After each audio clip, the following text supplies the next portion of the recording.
உலக மக்கள் எல்லோருக்கும் வணக்கம். நான் உங்கள் ஜி கோபால் பேசுகிறேன். இன்னைக்கு நாம் பேசக்கூடிய பலன் என்னவென்றால் ஜூன் மாத பலன்கள். இந்த ஜூன் மாத பலன்கள் ஆகப்பட்டது ரிஷப ராசிக்காரங்களுக்கு எப்படி இருக்க போகிறது, இதை பத்தி தான் இந்த வீடியோல தெளிவாக எல்லா கிரகங்களையும் கணித்து உங்களுக்கோசரம் இந்த வீடியோவை வெளியிடுறோம். இந்த பதிவின் மூலியமாக நீங்கள் எதிர்பார்த்து கொண்டிருக்கிற ஒரு மனுஷன்னா அவங்க வாழ்க்கையில எவ்வளவோ கஷ்டங்கள் இருக்கும். அவங்க கஷ்டத்துக்கு ஏதாவது ரூபத்துல மருந்து மாதிரி ஏதாவது ஒரு நல்ல பலன் கிடைக்காதா, அதன் மூலியமாக நாம் நல்லா இருக்க மாட்டோமா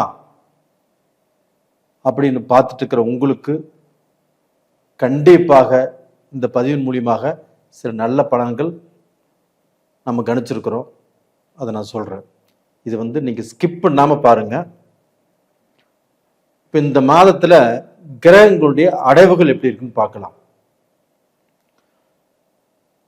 உங்களுடைய ராசியிலேயே ரிஷபத்திலேயே சூரியனும் புதனும் இருக்கிறாங்க. அது போக குரு பகவான் மிதுனத்துல, அது போக பார்த்தீங்கன்னா கேது பகவான் சிம்மத்துல, ராகு பகவான் கும்பத்துல, மீனத்துல சனி பகவான். ஜூன் மாசம் 6ஆம் தேதி புதன் பகவான் மிதுனத்துக்கு வந்துருவாங்க. அதே ஜூன் மாதம் 6ஆம் தேதி செவ்வாய் பகவானும் கடகத்திலிருந்து சிம்மத்துக்கு வந்துருவாங்க. ஜூன் மாதம் 15ஆம் தேதி சூரிய பகவானும் ரிஷபத்திலிருந்து மிதுனத்துக்கு வந்துருவாங்க. ஜூன் மாதம் 29ஆம் தேதி சுக்கிர பகவானும் உங்களுடைய ராசிக்கே வந்துருவாரு. இது இந்த மாத கிரக அடைவுகள். அப்போ ரிஷப ராசிக்காரங்களுக்கு இந்த மாதத்துல ஒரு நல்ல பலன் இருக்குதா அப்படின்னா கண்டிப்பாக ரிஷப ராசிக்காரங்களுக்கு ஒரு அருமையான பலன். என்ன பலன் அப்படின்னா உங்களுக்கு தொழில் ஸ்தானம் அப்படிங்கிறது 10ஆம் இடம். அந்த 10ஆம் இடத்துல ராகு இருக்கிறார். இப்போ அதே 10ஆம் இடத்தை உங்க ராசிக்கு 2ஆம் இடத்திலிருந்து குரு பகவான் 9ஆம் பார்வையாக உங்க ராசிக்கு 10ஆம் இடத்தை பார்க்கிறார். இது ஒண்ணு போதுங்க. நீங்க எவ்வளவு கடன் பட்டிருந்தாலும் எல்லாமே பணம் தான் வாழ்க்கை. அந்த பணம் இல்லைன்னா எதுவுமே இல்லை. இந்த பணம் இல்லாததுனால நீங்க எந்த அளவுக்கு வேதனைப்பட்டு இருக்கிறீங்க, எந்த அளவுக்கு கஷ்டப்பட்டு இருக்கிறீங்க, எந்த அளவுக்கு உங்களுடைய வாக்கை காப்பாற்ற முடியல, எந்த அளவுக்கு நீங்க கடன்கார ஆயிருக்கிறீங்க, அந்த கடனையும் கட்ட முடியாத சூழ்நிலை, இது எல்லாமே எனக்கு தெரியும். அந்த பிரச்சனையில இருந்து நீங்க இப்போ வெளியில வர போறீங்க. ரிஷபராசிக்காரங்களே, நீங்க உழைப்பாளி தான், ரொம்ப நேர்மையானவர்கள் தான்.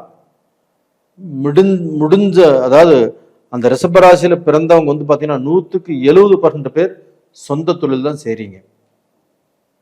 அப்ப சொந்த தொழில் செஞ்சிருந்தாலும் சரி, நீங்க அடிமை தொழில் செஞ்சாலும் சரி, இன்னைக்கு உங்களுடைய நிலை கொஞ்சம் கஷ்டத்தில் இருக்குது. அப்ப அந்த கஷ்டத்திலிருந்து மீண்டு நம்ம நல்ல நிலைமைக்கு வருவோமா அப்படின்னா கண்டிப்பாக வருவீங்க, உறுதியாக வருவீர்கள். ஏன் அப்படின்னா அந்த குரு பகவான் உங்களுடைய ராசிக்கு 10ஆம் இடத்தை பார்த்துட்டாரு. அந்த 10ஆம் இடத்தில் இருந்த ராகு பகவானையும் அந்த குரு பகவான் பார்த்துட்டாரு. இதனால உங்களுக்கு மிகப்பெரிய ஒரு விடிவு காலம். இது போக பார்த்தீங்கன்னா உங்க ராசிக்கு 4ஆம் இடத்து அதிபதி சூரிய பகவான். அந்த சூரிய பகவானும் ஜூன் மாதம் 15ஆம் தேதி மிதுனத்துக்கு அந்த சூரிய பகவானும் குருவோடு இணையறாங்க.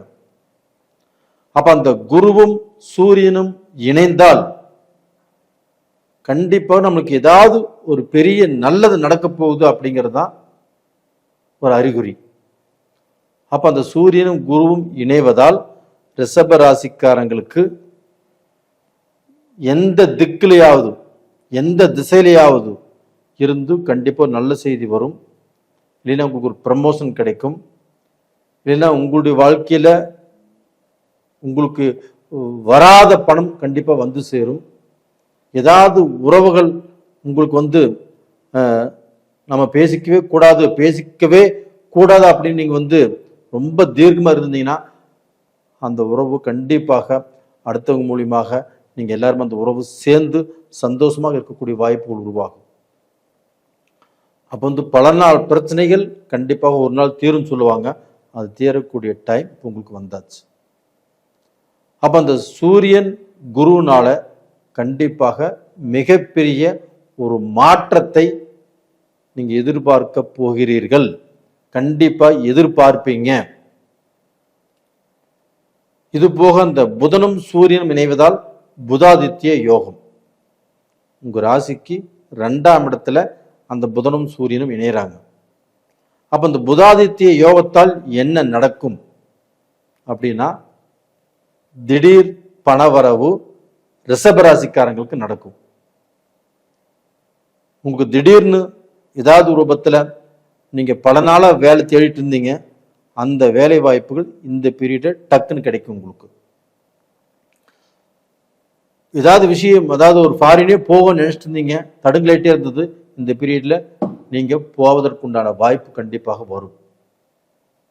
இல்ல கணவன் மனைவி பிரிஞ்சிருக்கிறீங்க, திடீர்னு சேரக்கூடிய வாய்ப்புகள் உருவாகும். இல்ல ரிஷபராசியில பிறந்தவங்களுக்கு ஏதாவது ரூபத்துல மறுமணம், நம்மளுக்கு வேற வாழ்க்கை அமைச்சுக்கணும், வேற வாழ்க்கை அமைச்சாதான் நம்மளுடைய வாழ்க்கை நல்லபடியா ரன் ஆகும். நம்மளுக்கு சாப்பிட்றதுக்கும் சரி, ஒரு வாழ்க்கையில வந்து ஒரு அடுத்த கட்ட ஒரு பொசிஷனுக்கு நம்ம போகணும் அப்படின்னா நம்மளுக்கு ஒரு துணை வேணும் அப்படின்னா அந்த மாற்றமும் இந்த பீரியட்ல கண்டிப்பாக உருவாகும். இது மாதிரி ஏதாவது ஒரு நல்ல விஷயம் ரிஷபராசிக்காரங்களுக்கு இந்த பீரியட்ல நடக்கும். என்ன அது போக இந்த 4ஆம் இடத்தில் இருக்கக்கூடிய கேது பகவானால் கண்டிப்பாக உங்களுக்கு வந்து அந்த சந்தோஷத்தை ஏதாவது ரூபத்தில் அந்த கேது பகவான் கெடுக்கிறதுக்கு பார்ப்பாரு. அந்த இடத்துல கொஞ்சம் ஜாக்கிரதையா இருங்க. இல்லை ஒரு வீடு வாங்கணும், இல்லை ஒரு ஏதாவது சொத்து வாங்கணும், இது மாதிரி போகும்போது ஏதாவது தடங்கல்கள் வரும். இல்லைன்னா அந்த டாக்குமெண்ட்ல ஏதாவது பிரச்சனைகள் வரும். இந்த இடத்துல மட்டும் கொஞ்சம் இல்லை, ரொம்ப கேர்ஃபுல்லா இருங்க. கேர்ஃபுல்லா இருந்து அந்த இடத்த மட்டும் தப்பிச்சிட்டிங்கன்னா உங்களுக்கு வேற எந்த குறையும் இல்லை. சனி பகவானும் 11ஆம் இடத்துல இருக்கிறாங்க. அப்ப அந்த 11ஆம் இடத்தில் இருக்கக்கூடிய சனி பகவான் கண்டிப்பாக உங்களுடைய வாழ்க்கையில ஏதாவது ரூபத்துல நீங்கள் இழந்ததை அடையக்கூடிய அளவுக்கு, ஒரு நல்ல பொசிஷனுக்கு வரக்கூடிய அளவுக்கு இந்த பீரியடு, இந்த மாசத்துல அந்த பலன் உங்களுக்கு இருக்குது. அதனால இந்த பீரியட்ல நீங்க என்ன பண்றீங்க அப்படின்னா, இந்த நிலக்கடலையை நல்லா வேக வச்சு அது வந்து யாருக்காவது தானமா கொடுங்க. அதுபோக லக்ஷ்மி நரசிம்மரை கும்பிட்டு வாங்க. உங்களுடைய கஷ்டங்கள் மலையளவு இருந்தாலும் அது கண்டிப்பாக குறையும், கடுகளவாக குறையும். சிலருக்கு கஷ்டத்தை நீங்க வந்து சொல்லாமல் கௌரவமா வாழ்ந்துட்டு இருக்கிறீங்க. எந்த பிரச்சனைகளையும் நீங்க வெளியில காட்டிக்கிறது இல்லை. உங்களை சுத்தி இருக்கிறவங்க எல்லாருமே நல்லா இருக்கட்டும் அப்படின்னு தான் நீங்க நினைக்கிறீங்க. நீங்க நல்லா இருக்கும்னு நீங்க நினைக்கிறது இல்லை. அது மாதிரி எவ்வளவோ கஷ்டத்தை சுமந்துட்டு வாழ்ந்துட்டு இருக்கிறீங்க. உங்க கஷ்டங்களை வெளியே சொல்லாம வாழ்ந்துட்டு இருக்கிறீங்க. உங்களுக்கு ஒரு விடிவு காலம் வருமா அப்படின்னா வரும். இந்த பீரியட்ல இருந்து கண்டிப்பாக ரிஷபராசிக்காரராகிய நீங்க நல்லா இருப்பீங்க. எதை பத்தியும் கவலைப்படாதீங்க. கண்டிப்பாக உங்களுடைய முயற்சிகள் பலிக்கும். உங்களுக்கு நல்ல முன்னேற்றங்கள் கண்டிப்பா கிடைக்கும். நீங்க ரொம்ப நாளா ஆசைப்பட்டு இருந்தீங்க இல்லையா, ஏதாவது ரூபத்துல இது நடக்கணும், இது நடந்தா நல்லா இருக்கும் அப்படின்னு, அந்த விஷயம் இந்த பீரியட்ல நடக்கிறதுக்கு வாய்ப்பு இருக்குது. முயற்சி பண்ணுங்க. நேயர்களே, இந்த பதிவு பிடிச்சிருக்குன்னு நினைக்கிறேன். பிடிச்சிருந்தா லைக் பண்ணுங்க, சப்ஸ்கிரைப் பண்ணுங்க. நேயர்களே, நீங்கள் எனக்கு நிறைய பேர் ஜாதகம் அனுப்பிச்சிட்டு இருக்கிறீங்க. நிறைய ஜாதகங்கள் வந்துட்டு இருக்குது. உங்களுக்கு நான் ஜாதகம் பார்க்கணும் அப்படின்னா ஒரு 15 நாள் 10 நாளைக்கு மேலே 15 நாள் டைம் ஆக மாட்டிருக்குது. கொஞ்சம் பொறுத்திருந்து பாருங்க. இல்லை அவசரமாக பார்க்கணும் அப்படின்னா ஏதாவது அனுபவம் வாய்ந்த ஜோதிடர்கிட்ட பாருங்க, ஒன்றும் தப்பு இல்லை. உங்களுடைய ஜாதகத்தை நானே பார்த்தா தான் எனக்கு திருப்தியாக இருக்கும். நான் ஒரு ஸ்டாப் போட்டு அவங்க மூலியமாக பார்க்க சொன்னால் அது நல்லா இருக்காது. அதனால் நானே உங்களுக்கு பார்க்குறேன்.